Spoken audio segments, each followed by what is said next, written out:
네, 샬롬. 2024년 6월 2일, 6월 첫째 주일입니다. 오늘 말씀은 사무엘상 3장 1절에서 11절 말씀으로 세움이라는 제목을 가지고 하나님께서 은혜를 나누게 하셨습니다. 일단 말씀을 먼저 읽어보도록 하겠습니다. 아이 사무엘이 엘리 앞에서 여호와를 섬길 때에는 여호와의 말씀이 희귀하여 이상이 보이지 않았더라. 엘리의 눈이 점점 어두워가서 잘 보지 못하는 그때에 그가 자기 처소에 누웠고 하나님의 등불은 아직 꺼지지 아니하였으며 사무엘은 하나님의 교회에 있는 여호와의 전 안에 누웠더니 여호와께서 사무엘을 부르시는지라. 그가 대답하되 내가 여기 있나이다 하고 엘리에게로 가서 이르되 당신이 나를 부르셨기로 내가 여기 있나이다 하니 그가 이르되 나는 부르지 아니하였으니 다시 누우라 하는지라. 그가 가서 누웠더니 여호와께서 다시 사무엘을 부르시는지라. 사무엘이 일어나 엘리에게로 가서 이르되 당신이 나를 부르셨기로 내가 여기 있나이다 하니 그가 대답하되 내 아들아 내가 부르지 아니하였으니 다시 누우라 하니라. 사무엘이 아직 여호와를 알지 못하고 여호와의 말씀도 아직 그에게 나타나지 아니한 때라. 여호와께서 세 번째 사무엘을 부르시는지라. 그가 일어나 엘리에게로 가서 이르되 당신이 나를 부르셨기로 내가 여기 있나이다 하니 엘리가 여호와께서 이 아이를 부르신 줄을 깨닫고 엘리가 사무엘에게 이르되 가서 누웠다가 그가 너를 부르시거든 내가 말하기를 여호와여 말씀하옵소서 주의 종이 듣겠나이다 하라 하니 이에 사무엘이 가서 자기 처소에 누우니라. 여호와께서 임하여 서서 전과 같이 사무엘아 사무엘아 부르시는지라. 사무엘이 이르되 말씀하옵소서 주의 종이 듣겠나이다 하니 여호와께서 사무엘에게 이르시되 보라 내가 이스라엘 중에 한 일을 행하리니 그것을 둔 자마다 두 귀가 울리리라. 아멘. 어느 시인이 이렇게 말했습니다. 강물은 자신의 깊이를 알고 있다. 자신의 숨겨진 고요와 자신의 가슴 속에 있는 폭포와 자신이 흘려온 땀과 눈물을 안다. 강물처럼 우리도 우리 자신의 내면의 깊이와 우리 자신의 땀과 눈물이 얼마큼 쌓였는지 알며 살아갔으면 참 좋겠습니다. 사실 많은 사람들은 이 깊이와 이 많은 눈물이 어디서 있었는지조차 헤아릴 수 없을 만큼 바쁘게 힘들게 살아가는 것이 우리의 인생입니다. 또한 가긴 가는데 그 방향이 어딘지, 또 어디가 종착지고 어떻게 규칙을 지켜야 할지, 또 누구와 더불어 살아가야 되는지 이런 것에는 관계에는 관심이 없습니다. 오늘 본문을 보면 주님께서 하나님 나라를 세우시기 위해서 하나님이 하신 일을 하고 계심을 나타내고 계십니다. 그리고 그 주님을 바라보는 자들이 반응이 지금 어떠한지, 그리고 그런 것에 대한 관심이 없는 자들은 어떻게 삶을 살아가고 있는지를 보여주는 것입니다. 오늘 본문을 보시면 하나님께서는 이스라엘의 타락한 시대 상황을 개혁하기 위해서 준비하신 사무엘이라고 부르는 그 선지자를 쓰시려고 하는 장면입니다. 하나님께서 사무엘을 부르실 그 당시에 이스라엘은 영적으로 매우 암울한 시기였습니다. 뿐만 아니라 제사장 엘리는 늙어서 더 이상 자신의 직분을 감당할 수가 없었고 그의 두 아들은 보통 백성들보다 더 부패하고 타락했었습니다. 바로 그런 때를 준비하신 듯 하나님께서는 사무엘을 불러 선지자 및 제사장직을 수행케 하신 것입니다. 이때 1절을 보시면 아이 사무엘이 여기서 유대 역사가 요세푸스에 의하면 여호와를 섬길 때라는 말에 근거해서 그 나이대를 12세로 추정하였다고 합니다. 왜냐하면 이스라엘 사회에서 통상 12세로부터 성년으로 간주하였기 때문에 이때부터 아마 본격적인 성소에서의 봉사 직무를 수행하지 않았을까 하는 것입니다. 그리고 사무엘은 12세부터 성전에서 봉사하였지만 사실은 엘리의 감독하에 엘리 앞에서 시작하였다고 합니다. 그런데 여기서 엘리의 감독하에 주님을 섬길 때라고 하는 것은 그런 상황에 여호와의 말씀이 흔히 희귀하여 그 이상이 보이지 않았다라고 하는 특별한 그 예언을 하고 있습니다. 즉 하나님의 특별한 계시, 예언자들을 통해서 보여주는 계시의 말씀이 보이지 않았다는 것입니다. 이런 현상은 그 시대의 도덕적 영적인 타락에 극심하여 하나님의 계시가 나타나지 않았음을 보여주고 있는 것입니다. 이것은 일종의 심판으로 표현되고 있습니다. 맞습니다. 아무리 좋은 이야기가 있어도, 아무리 말씀이 생명을 전해주는 말씀이라고 하더라도 감동이 없고 그 말씀이 나에게 주시는 계시가 아니라고 생각하면 어떤 말씀도 생명으로 나에게 다가올 수는 없습니다. 이것이 바로 영적인 병듦이 아닌가 이렇게 생각하게 됩니다. 즉 그 시대가 하나님을 사랑하지 않고 버렸기 때문에 하나님께서도 그 징벌로 자신의 계시를 보이지 않으신 것으로 나타납니다. 이제 하나님의 관심이 어디에 있는지 우리는 알 수가 있습니다.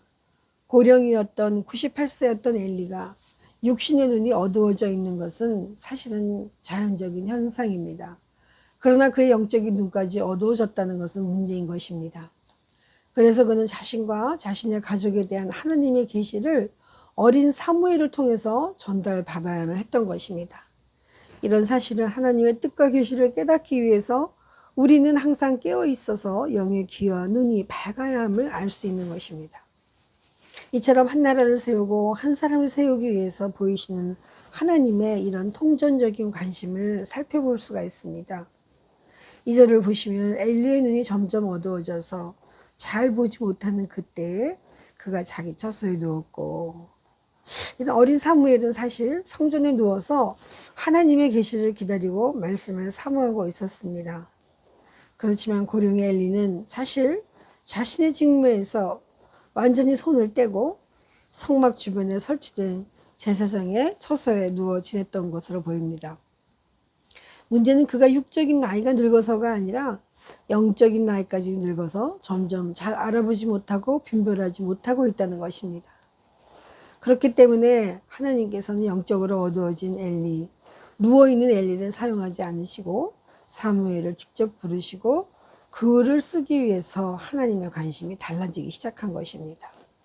그분의 관심이 어떤지 살펴보기 위해서는 우리는 그것이 어느 때부터인가를 잘 보아야 합니다.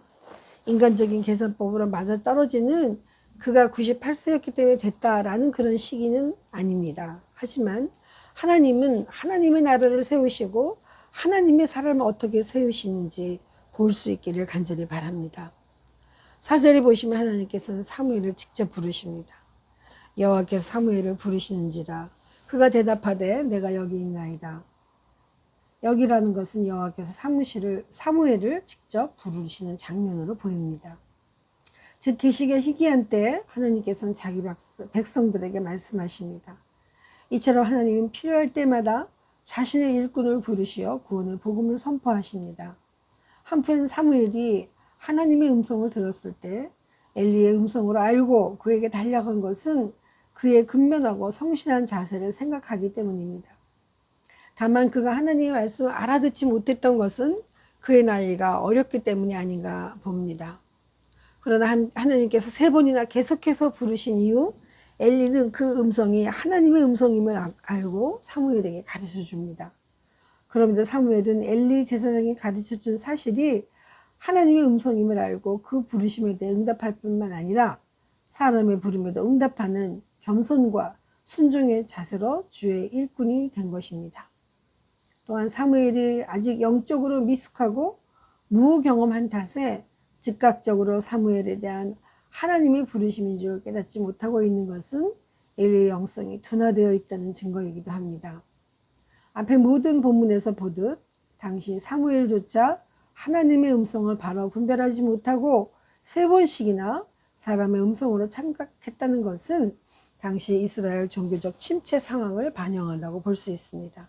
그럼에도 불구하고 하나님은 사무엘이 당신의 음성에 응답하기까지 그분의 부르시는 것은 계속 하셨습니다. 그리고 사무엘에게 소명받은 증거로 계시의 말씀을 들려주며 확증하기까지 하셨습니다.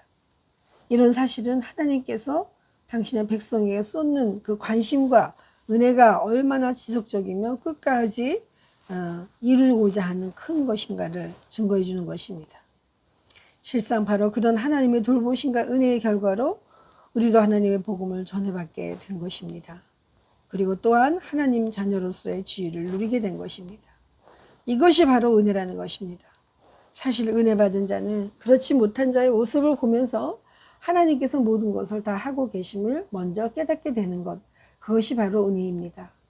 그리고 하나님의 입에서 나온 모든 말씀은 1.1핵도 없어지지 아니하고 다 이루어지게 하심을 고백할 수 있는 것이 은혜입니다. 어린 사무엘을 통해 일을 하기 시작하실 때 동시에 엘리의 어두운 영적 상태를 걱정하시고 그의 후손들이 감당할 심판을 선포하셨습니다. 그렇지만 하나님의 심판은 듣기만 하여도 죽음으로 밖에 고통을 받을 수가 없지만 구원의 복음은 듣기만 하여도 기쁨과 환희가 넘치는 은혜임을 알게 하시는 그러한 구원의 징표인 것입니다. 아멘. 기도하겠습니다. 사랑의 하나님, 감사합니다. 하나님께서 때가 이름에 하나님의 일을 하시려고 하나님은 생명을 주시고자 하는 민족과 나라와 가정과 개인에게 하나님은 미리 오셔서 준비하고 계십니다.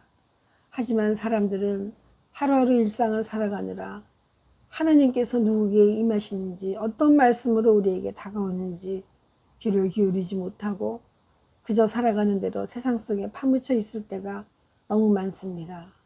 그러나 하나님께서는 그 기회를 반드시 이루어지게 하시기 위하여 결코 그 응답이 이루어질 때까지를 하나님께서 기다리시기 위하여 하나님의 사람들을 정말 하나님의 마음에 합당한 그때에 쓰심을 기억하게 하여 주옵소서.